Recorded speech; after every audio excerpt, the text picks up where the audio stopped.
आंना बे हिनजावखौ नांफिनगौ गोरलैफोर दं सानै फिसाजो फिसाला दङ आंना सानै फिसालाया 10 बोसोरनि फिसाजोआ 6 बोसोरनि। हेलो लोगोफोर खुलुमबाय आंनि मुङा अमृत बसुमतारी आङो दिनै फिन मोनसे जाथायनि सायावहाय गोदान भिडिअ लानानै फैदों नाथाय बेफोरबायदि जाथाया गोदान नंलिया नोंथांमोन सानफ्रामबो जाबाय थाखायो ससियेल मिडियायावहाय गोबाङानो नुखायो नङा होमबा दा अब्लाबो आंखौ बार बार रिक्वेस्ट खालामनायलाय बा जोंनिसिम खावलायहरनायलाय आङो बे भिडिअखौ बानायनाय जादों आरो नोंथांमोनहा बे सिगांनि सुंद' भिडिअखौ नायनानै एसेब्लाबो बुजिखाबाय जानांगौ जाथायनि सायावहाय दा नोंथांमोनहा बे भिडिअखौ इउट्युब चेनेलाव नायदोंबा इउट्युब चेनेलखौ साबस्क्राइब खालामनानै होबानो जाबाय आरो फेसबुक पेज एबा फेसबुकाव नायदोंबा नोंथांमोनहा फेसबुकखौबो फल' खालामनानै होबानो जाबाय जाय बिथांमोनहा चेनेलाव गोदानै भिजिट खालामदों नोंथांमोनहा प्लिज चेनेलखौ साबस्क्राइब खालामनानै हो आरो जाय बिथांमोनहा अलरेडि चेनेलखौ साबस्क्राइब खालामखाबाय नोंथांमोननिसिम आंनि गोसो गोरबोनिफ्राय रोजा रोजा साबायखर बावनाय थाबाय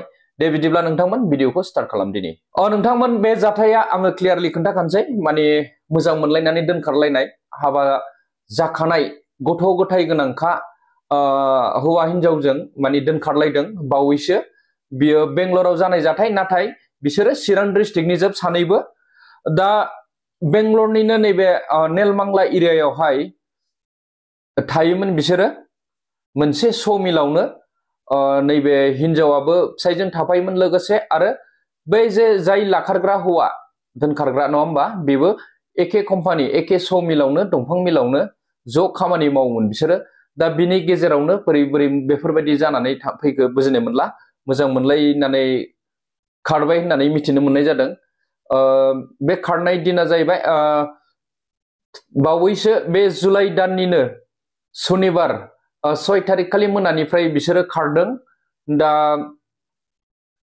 बिनि फिसाइया जोबोद टेनसनाव दङ आरो बेहा अलरेडि गथ' सानै दं होननानै बुंदों हौवा सासे आरो हिनजाव सासे दा बेफोरबायदि सासे हिनजाव सानै गोजोन गथ'खौ नागारनानै बोरै बिमाया बेफोरबायदि खारलांखो गुबुन हौवाजों माने बेफोरो लासिं सिंनि खोथा नङा होमबा बा दुखुनांथाव आरो नैबे जाय लाखारनानै खारदों हौवा बेहाबो माने हाबा जाखानाय दा बियो थार्ड टाइम जाहैबाय होननानै बुंदों सासे माने गामियावहाय जुलि जाथायनाय दंखायो असे हिनजाव आरो बिनिफ्राय माइसुरावबो नैबे माइसुरावबो बियो सासे हिनजावखौ लाब्रबनानै बेफोरबायदिनो गारफिनदों होननाय खोनानो मोनदों आरो दा नैबे थार्डआवहाय नैबे सासे हिनजावखौ बियो लानानै खारबावबाय दा आङो बे लानानै खारजाग्रा हौवानि मुंखौ खोन्थाहरनि बिथांनि मुङा फेग्लाब बसुमतारी बेनिफ्राय बिनि बिसिनि मुङा रने बसुमतारी जाय हौवाया लाखारदों दा गावहा सासे हिनजाव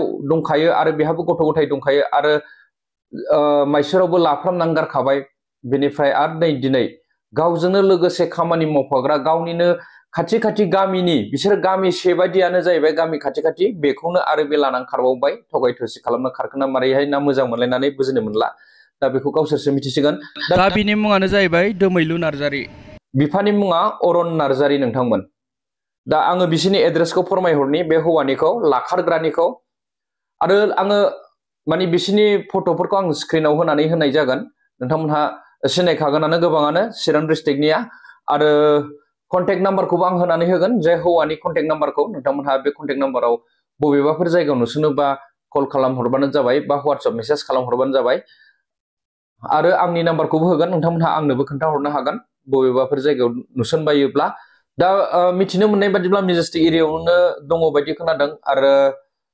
आन्ध्रायावबो थांनो नागिरदों बा थांबाय होननाय खोनादों बेनिफ्राय क्लियार जायाखै आरो तामिलनाडुआवबो थांनो हागौ नङा होमबा बा केरेलायावहाय दा मोनफ्रोमबो जायगायाव जोंनि बर'फोर दंखायो दा नोंसोर खारखोमानानै गनाय नङा आं बेखौ जायफोरा दा न'खर गारनानै खारदों बा गुबुननि हिनजावखौ लाना खारदों आं नोंनिसिम खावलायहरबाय नोङो बे हिनजावखौ बिसायनि आखायावहाय गथाय फैफिननांगौ गथाय हरफिननांगौ जेरैखि जाया आरो नोंबो फैफिननांगौ हिनजावाबो गावनि न'खरखौ गारनानै बेफोरबायदि थांनाया जोबोद दुखुनांथाव दिनै नोंहा गथ'फोर दं सानै गोजोन आरो नोंनि हौवाया गोबां टेनसन जानानै दङ दा नोंनि हौवाया जेरैबाबो लाफिनगोन होननानै आंनिसिम फोरमायहरदों दा आङो बिसिनि मुंफोरखौ फोरमायहरनि जाय हिनजावा खारफानानै दङ दा नैबे नेलमांला एरियानिफ्राय बिनि मुङा जाहैबाय रने बसुमतारी बिसायनि मुङा फेग्लाब बसुमतारी दा बे फेग्लाब बसुमतारीखौनो गारना ओंखारदों गुबुन हौवाजों बेनिफ्राय जाय हौवाया लाखारदों बिनि मुंखौबो आं खोन्थाहरनोसै नोंथांमोननो। बिनिया दैमालु नार्जारी, बिफानिया अरन नार्जारी। दा आङो एड्रेसखौबो एसे खोन्थाहरनो। एड्रेसा जाहैबाय भिलेज टाउन, सालबारि, पाबि, PS बासुगाव। माने दा गोदोहाय बासुगाव मोननो, दा रनिखाता जाबाय। नैबे भटार आइडि नि एड्रेस हो नोंथांमोन। Subdivision Bijni, district Chirang, Assam. दा चिरांनि बे जाथाया। आरो बे हिनजावनि एड्रेसखौबो आं खोन्थाहरनि।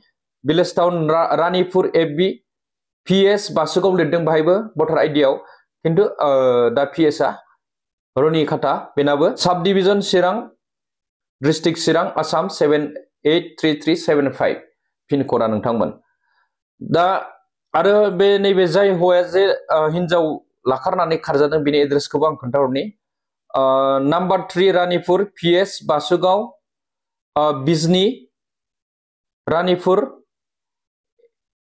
F ब्लक, रनिखाता, चिरां, पिन क'डा 783375। सेमानो नङा होमबा रायजोफोर, एड्रेसा सेमानो।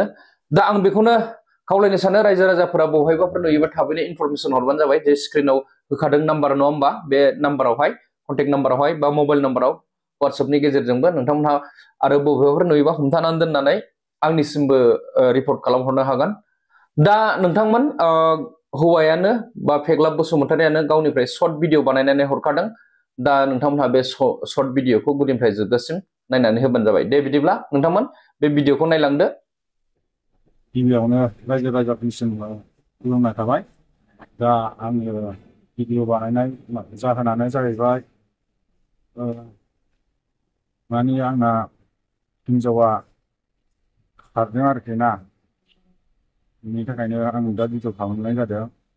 लांग्रायाबो आंजोंनो थायोमोन, जोंबो मावोमोन ओंखाम मोनसेयावनो, हिनजावबो आंबो।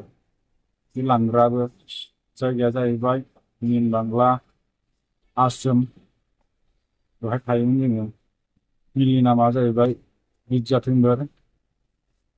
दा आङो हिनजावखौ मोनफिनजानो लुबैयो आरोखि ना, मोनफिनजानो लुबैनानैथ' बेनिखायनो आङो भिडिअ बानायनाय जादों।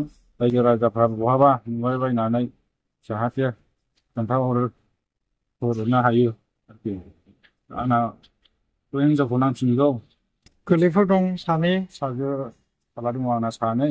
फिसालाया 10 बोसोरनि, फिसाजोआ 6 बोसोरनि। दा फिसाजोआ गाबहरबाय थायो आरो बिनि थाखायनो आंबो स्कुल फरायनाय दं, मा दं। मोनफिनजानो लुबैनानै ओंखायनो बे भिडिअखौ बानायनाय जादों आरोखि ना। फरायनानै फिसालाफोरनि गाबहरनायखौ आरो स्कुल हाबगासिनो दं। थानो हायैनि थाखाय, बिनि थाखायनो दा रायजो राजाफ्रा बहाबा नुबाय बायोबा आंनो खोन्थाहरनो थाखाय आं नाम्बार होनोसै। नाम्बारा 9387961563। बे नाम्बाराव कल खालामनानै खोन्थाहरनो हागोन रायजो राजाफ्रा। भिडिअखौ आं बारा गोलाव बुंला, बेखिनियावनो दोननानै आं बुंनाय जाबाय।